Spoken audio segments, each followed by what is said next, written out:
So hello everyone, कैसे हैं आप सब लोग। मेरा नाम है दीपक और आप सभी का स्वागत है दीपक ग्राफिक हिंदी यूट्यूब चैनल पे। सो ये है chapter number 27 and chapter number 26 में हमने बात की थी ब्लेंडर के वायर फ्रेम मॉडिफायर के बारे में। आई होप आपने मेरी वीडियो देख ली है।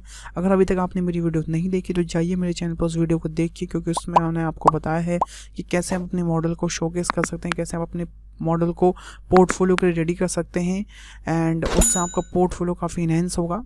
तो अगर अभी तक आपने वीडियो नहीं देखी तो जाइए मेरे चैनल पे एंड मैं आई बटन पे भी उसका लिंक दे दूंगा एंड नीचे डिस्क्रिप्शन में भी आपको उसका लिंक मिल जाएगा और सारी प्लेलिस्ट का लिंक भी आपको डिस्क्रिप्शन में मिल जाएगा। ओके एंड जैसे कि मैंने लास्ट चैप्टर में आपसे बोला था कि अब हम इसके बाद जैसे ये मॉडिफायर का स्टैक ख़त्म हो जाएगा, कुछ रैंडम वीडियोस लाएंगे जो आपके लिए काफ़ी यूज़फुल होने वाली हैं।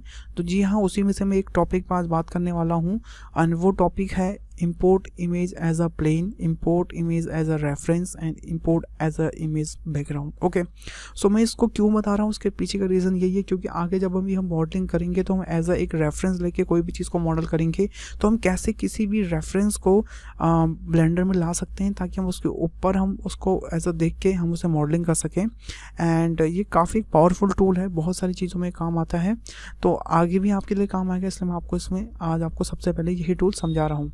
एंड वीडियो लेट होने का रीज़न ये था कि गाइस मेरी थोड़ी तबीयत ख़राब हो गई थी तो जिस वजह से मैं वीडियोस नहीं बना पाया, बट आई होप अब सारी वीडियोस रेगुलर आएंगी जैसे पहले एक बार आने लग गई थी। ओके एंड प्लीज़ गाइस इस चैनल को सब्सक्राइब करिए एंड थोड़ा सा शेयर भी कर दीजिएगा, ठीक है।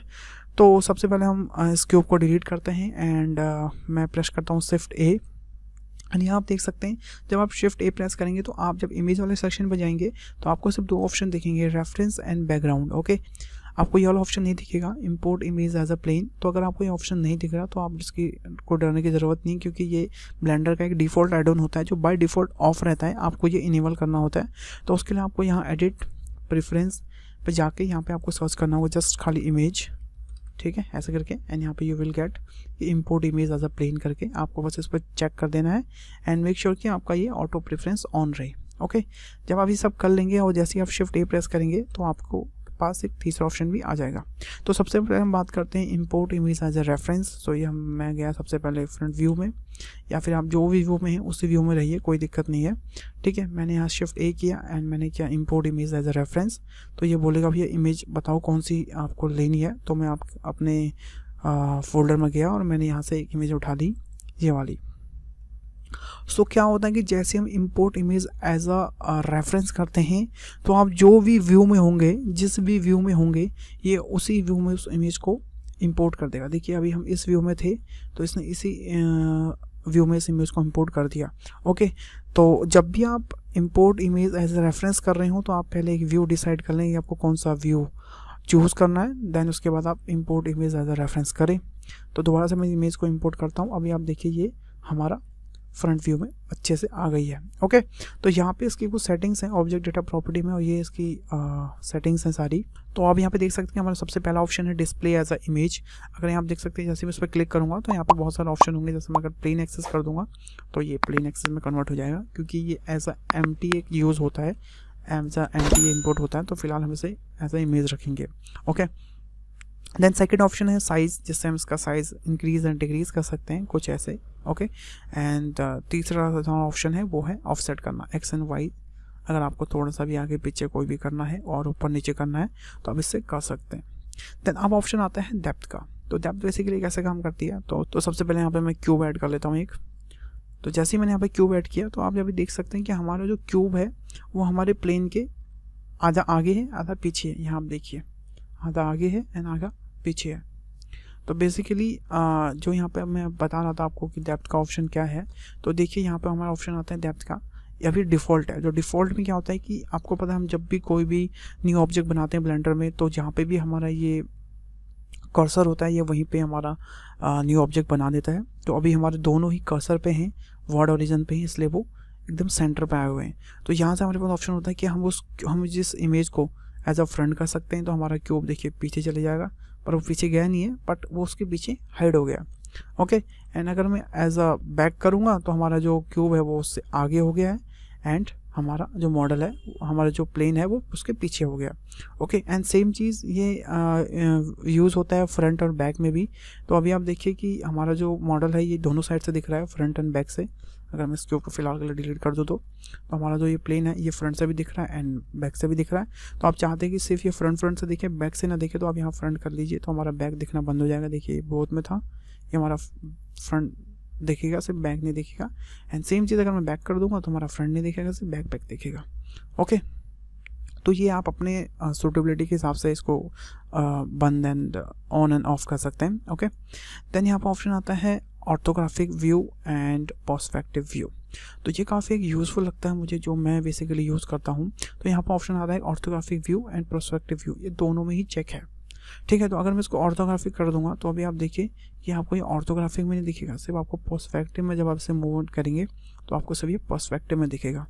ओके, एंड सेम चीज़ अगर मैं इसका ऑर्थोग्राफिक ऑन कर दूँ एंड पर्सपेक्टिव ऑन ऑफ कर दूँ तो अभी आपको ऑर्थोग्राफिक में तो दिखेगा, पर जैसे ही आप पर्सपेक्टिव करेंगे तो ये नहीं दिखेगा। और ये टूल मुझे बहुत ही अच्छा लगता है, क्योंकि मान लीजिए हमने कोई यहाँ पे मॉडल करा, कुछ भी हमने बनाया, ठीक है, और हमने ये मॉडलिंग कर दी, मान लीजिए कुछ भी, और मुझे अपना मॉडल देखना है बट विदाउट बैकग्राउंड इमेज के। तो जैसे ही मैं इसको पर्सपेक्टिव में ले जाऊँगा तो सिर्फ हमारा मॉडल दिखेगा और हमारा बैकग्राउंड इमेज नहीं दिखेगी। तो ये काफ़ी यूज़फुल है। ओके, देन हमारे पास अगला ऑप्शन आता है, वो है ओनली एक्सिस अलाइंड। मतलब ये भी सेम चीज़ है। ऑप्शन ये वही है कि ओनली एक्सिस अलाइंड, जब भी ये किसी पर्टिकुलर एक्सिस पे होगा, मतलब लेफ्ट राइट या फिर जी एक्सिस पे या फिर वाई एक्सिस पे, तभी ये दिखेगा, अदरवाइज ये नहीं दिखेगा। ओके, देन हमारा बात करते हैं वो है ट्रांसपेरेंसी का। तो देखिए जैसे कि मैंने इसको फ्रंट किया, ठीक है, और मैंने यहाँ से ट्रांसपेरेंसी इनेबल कर दी। अब मुझे हमारा पीछे का मॉडल भी देखना है, तो मैं इसको ऐसे ट्रांसपेरेंट करूँगा तो आप देख सकते हैं हमारा मॉडल भी दिखने लग गया और ये भी दिखने लग गया।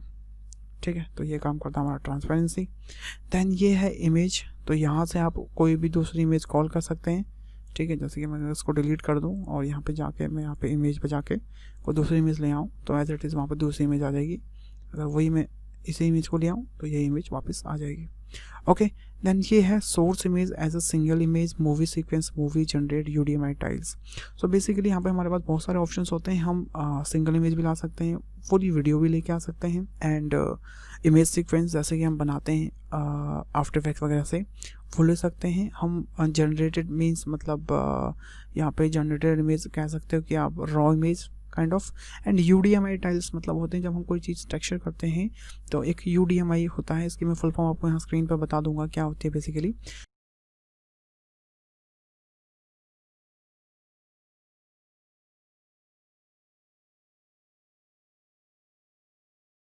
तो यूडीएमआई टाइल एक ऐसा फीचर है जिसके थ्रू हम किसी भी मॉडल के अलग अलग पार्ट को अलग अलग टेक्सचर करके एक साथ उनको मर्ज कर सकते हैं। मतलब ऐसा होता है ना, हमारे पास बहुत बड़ा मॉडल है, हमको एक ही उसमें खोलने की ज़रूरत नहीं है, हमारे पास यूडीएमआई टाइल्स बन जाती हैं।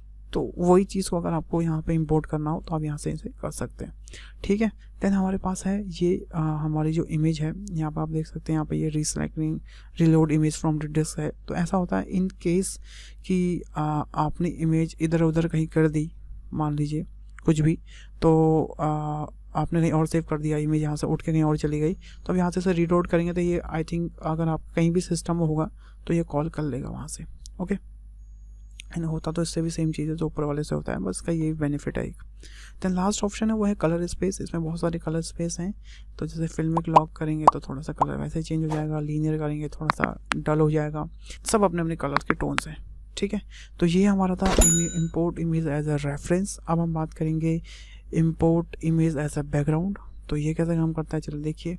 तो जैसे मैं import image as a background करूँगा, ये सेम चीज़ बोलेगा कि आप इमेज सेलेक्ट कीजिए। हमने इमेज सेलेक्ट करी और मैं इस इमेज को ले आया। तो बाकी सारे ऑप्शन इसमें सेम ही हैं, बट इसमें एक चीज़ जो हो जाती है वो ये है कि सारी सेटिंग हमारी ऑटोमेटिक सेट रहती है और ये सिर्फ पर्टिकुलर व्यू पर दिखती है। अगर मैं उसको पर्सपेक्टिव करूँगा तो ये नहीं दिखेगी। मतलब वही चीज़ है जो मैंने आपको बताया। आप यहाँ से मैनुअली भी कर सकते हैं, पर्सपेक्टिव ऑन कर दीजिए, हो जाएगा यहाँ साउंड, कोई दिक्कत नहीं है। ओके, बट ये थोड़ा सा अपडेटेड वर्जन रहता है, इसमें काफ़ी प्री सेटिंग्स रहती हैं, तो आपको करने की ज़रूरत नहीं पड़ती। ओके, देन जो लास्ट ऑप्शन है जो काफ़ी यूज़फुल ऑप्शन है, import image as a plane, ये बहुत अच्छा ऑप्शन है। ओके, तो यहाँ आप देख सकते हैं, मैं फिर से गया दिसंबर में, यहाँ पे मैंने इसको इमेज इंपोर्ट किया। उससे पहले मैं आपको थोड़ा ये चीज़ के बारे में समझा देता हूँ। यहाँ पे जो सेटिंग्स आ रही हैं, तो बेसिकली ये सेटिंग्स क्या काम करती हैं, यहाँ पे जो भी हम इमेज इंपोर्ट करते हैं वहाँ पे उसका पूरा एक डेटा है। ठीक है, कोई मटेरियल्स हैं, कोई आपको शेडर्स लेने हैं या फिर ओवरहेड मटेरियल करना है, तो आप यहाँ से सारी चीज़ें कर सकते हैं। उसकी पोजीशन कैसी है, उसका प्लेन डायमेंशन कैसा करना है, एज अ कैमरा करना है, एज अ एब्सोल्यूट करना है जैसे होता है एज इट इज़, या फिर DPI के थ्रू मतलब डेप्थ ऑफ फील्ड के हिसाब से करना है। तो ये हमारे पास यहाँ पे कुछ एडवांस ऑप्शंस हो जाते हैं, ठीक है। उसकी हाइट कितनी रखनी है, उसकी ओरिएंटेशन कैसे रखनी है, मेन एक्सेस के हिसाब से रखनी है या फिर तुम मतलब फेस कैमरा की तरफ करना है उसका। ये देखो यहाँ बहुत सारे ऑप्शंस हैं, ठीक है। या फिर तुम ट्रैक कैमरा के लिए यूज़ कर रहे हो तो यहाँ से हम यूज़ कर सकते हैं। तो ये काफ़ी कुछ यहाँ पे एडवांस ऑप्शन आता है इसके उसमें। तो फिलहाल तो मैं नॉर्मली इसको इंपोर्ट कर रहा हूँ। अगर आपके पास एनिमेशन सीक्वेंस है तो आप यहाँ से टिक कर सकते हैं कि हाँ हमारे पास एनिमेशन सीक्वेंस है, देन वो एनिमेशन सीक्वेंस में चलेगा, ठीक है। तो चलिए मैं इसको फिलहाल इंपोर्ट कर देता हूँ। तो देखिए जैसे ही मैं इसको इंपोर्ट करूँगा, डजेंट मैटर कि आपने कौन सा व्यू सेलेक्ट कर रखा है, उसको फ़र्क नहीं पड़ता, वो अपने ही व्यू में आएगी जो भी उसका व्यू होगा। आई थिंक बाय डिफ़ॉल्ट इनका लेफ़्ट होता है मे बी, तो ये लेफ़्ट में आएगी। पर आपको अभी यहाँ पे इमेज नहीं दिख रही होगी क्योंकि ये इंपोर्ट एज अ इमेज हुई है, एज अ प्लेन हुई है सॉरी। तो ये एज अ टेक्सचर इसमें आया है। तो टेक्सचर देखने के लिए हमेशा हम मटीरियल व्यू पोर्ट शेडिंग में जाते हैं। तो जैसे मैं इसमें जाऊँगा तो देखिए हमारे पास वो इमेज आ गई, ठीक है। अब इसका बेनिफिट सुनिए क्या होता है। तो बेनिफिट क्या है कि अभी तक क्या हो रहा था कि हम इसके ऊपर ऑब्जेक्ट रख के चीज़ों को मॉडल कर रहे थे। अब हम इसी को ही कट कर सकते हैं डायरेक्टली। कैसे, मान लीजिए इस फ्रेम को मुझे कट करना फॉर एग्जांपल, ओके। तो मैं एडिट मोड में गया इसके, देखिए ये प्लेन हमारा एडिटेबल है, जैसे मर्जी एडिट करना कर लीजिए, इसे फुल एडिटेबल है ये देखिए, ठीक है। तो मैंने यहाँ से नाइफ टूल लिया, मैंने यहाँ से इसको कट करना शुरू कर दिया, देखिए कुछ ऐसे, और मैंने एंटर कर दिया। और उसके बाद अगर मैं चाहूँ तो इसे एक्सट्रूड कर सकता हूँ यहीं से ही। तो आप देखिए काफ़ी खूबसूरती से हमने उसको इसी में एक्सट्रूड कर दिया, ओके। तो ये यूज़ होता है हमारा, बेसिकली ये बेनिफिट होता है हमारा import image as a plane.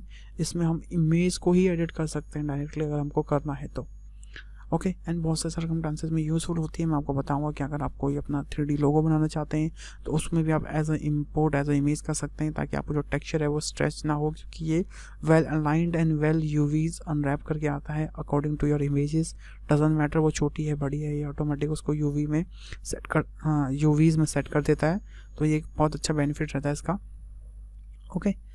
तो ये हमारा था बेसिकली इंपोर्ट इमेज सेक्शन वाला, import as a reference background and image plane.